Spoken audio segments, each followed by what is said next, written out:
This book is called The Polar Express, only you can't tell because it lost its cover a while ago. Our Polar Express is a little bit beat up. And somebody wrote in it, our favorite book. I don't know who did that.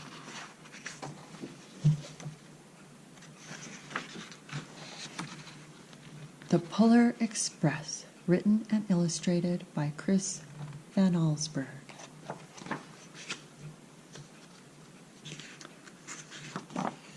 The Polar Express.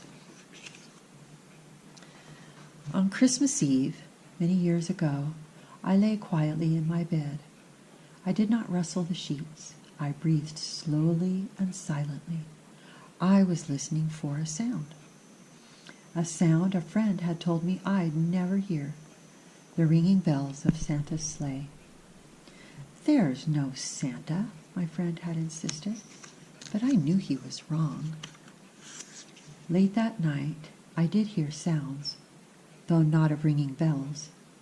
From outside came the sounds of hissing steam and squeaking metal. I looked through my window and saw a train standing perfectly still in front of my house. It was wrapped in an apron of steam. Snowflakes fell lightly around it. A conductor stood at the open door of one of the cars. He took a large pocket watch from his vest, then looked up at my window. I put on my slippers and robe and tiptoed downstairs and out the door. "All aboard!" the conductor cried out. I ran up to him. "Well," he said, "are you coming?" "Where?" I asked. "Why, to the North Pole, of course," was his answer. "This is the Polar Express." I took his outstretched hand, and he pulled me aboard.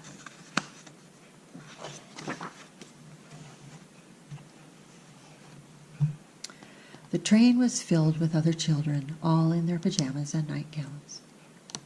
We sang Christmas carols and ate candies with nugget centers as white as snow. We drank hot cocoa as thick and rich as melted chocolate bars. Outside, the lights of towns and villages flickered in the distance as the Polar Express raced northward. Soon, there were no more lights to be seen. We traveled through cold, dark forests where lean wolves roamed and white-tailed rabbits hid from our train as it thundered through the quiet wilderness.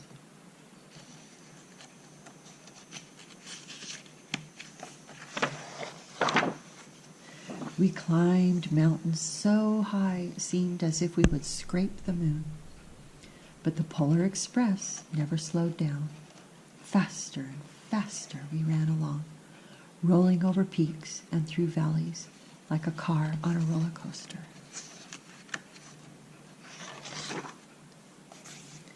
The mountains turned into hills, the hills to snow-covered plains.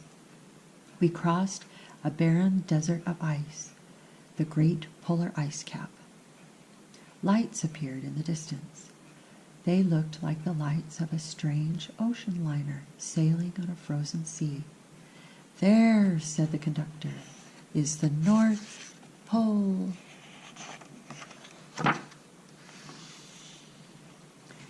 The North Pole.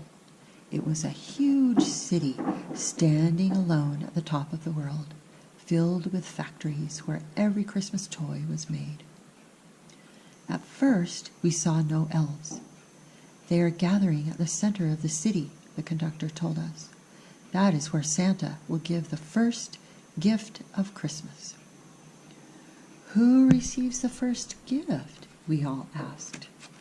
The conductor answered, "He will choose one of you." "Look!" shouted one of the children. "The elves!" Outside, we saw hundreds of elves. As our train drew closer to the center of the North Pole, we slowed to a crawl. So crowded were the streets with Santa's helpers. When the Polar Express could go no further, We stopped, and the conductor led us outside.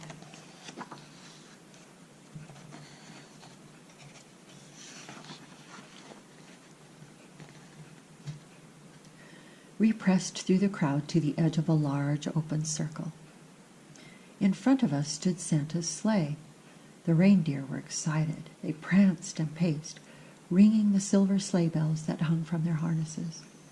It was a magical sound, like nothing I had ever heard. Across the circle, the elves moved apart, and Santa Claus appeared.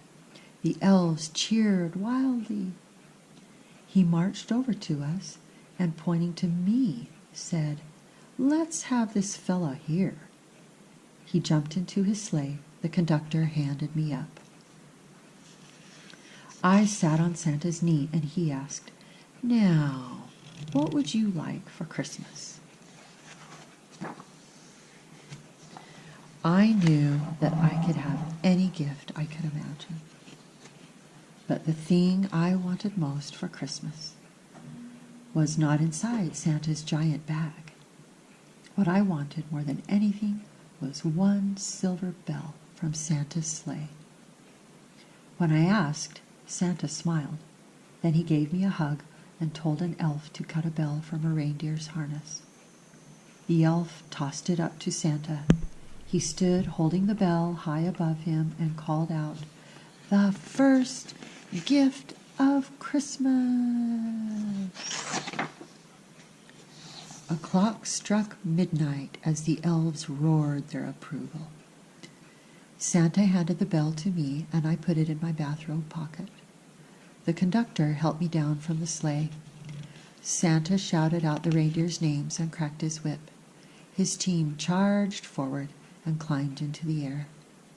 Santa circled once above us, then disappeared in the cold, dark polar sky.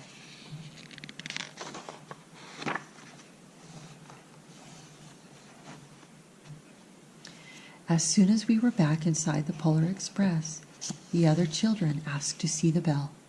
I reached into my pocket, but the only thing I felt was a hole. I had lost the silver bell from Santa's sleigh. "Let's hurry outside and look for it," one of the children said. But the train gave a sudden lurch and started moving. We were on our way home. It broke my heart to lose the bell. When the train reached my house, I sadly left the other children. I stood at my doorway and waved goodbye. The conductor said something from the moving train, but I couldn't hear him. "What?" I yelled out. He cupped his hands around his mouth.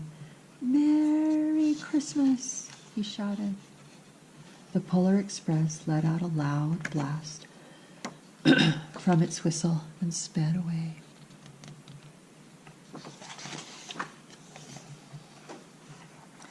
On Christmas morning, my little sister Sarah and I opened our presents. When it looked as if everything had been unwrapped, Sarah found one last small box behind the tree. It had my name on it. Inside was the silver bell. There was a note. "Found this on the seat of my sleigh. Fix that hole in your pocket. Signed, Mr. C." I shook the bell. It made the most beautiful sound my sister and I had ever heard. But my mother said, "Oh, that's too bad." "Yes," said my father, "it's broken." When I had shaken the bell, my parents had not heard a sound.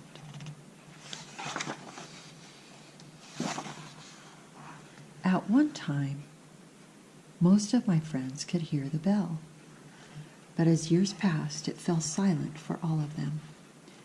Even Sarah found one Christmas that she could no longer hear its sweet sound. Though I've grown old, the bell still rings for me, as it does for all who truly believe.